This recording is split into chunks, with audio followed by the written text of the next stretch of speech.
strategi Mas Gibran yang tadi mengajukan pertanyaan dengan istilah-istilah sulit. Dan terlihat sekali Gus Imin dan juga mungkin Pak Mahfud tadi kesulitan untuk menjawab itu. Bagaimana tanggapan Timnas Anies mengenai strategi tersebut? Terima kasih.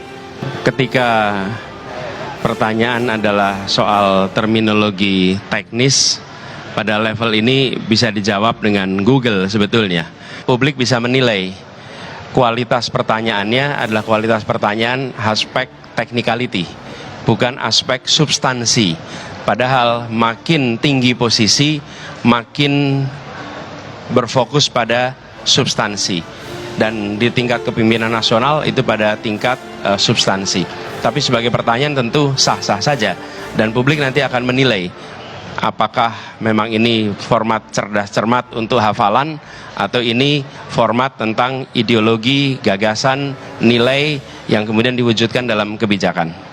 Hai guys, ya wah cerdas banget nih Anies jawabnya.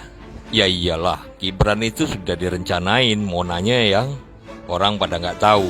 Istilah-istilah asing, istilah-istilah singkatan yang bakalan Muhaimin sama Mahfud nggak tahu.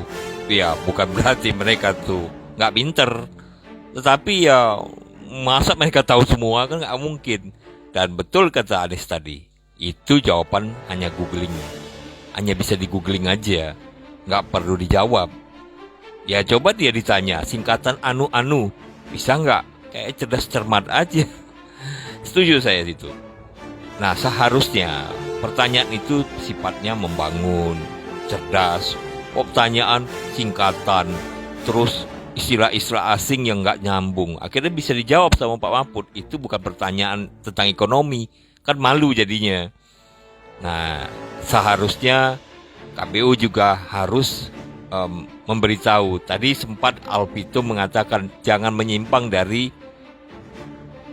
ekonomi, karena yang dibahas ekonomi itu bahasnya bukan ekonomi, energi, dan karbon itu kan energi. Kemudian tadi singkatan-singkatan, aduh mau jebak gitu pertanyaan tapi nggak pas ya. Dan jawaban Anies tadi cerdas banget tuh.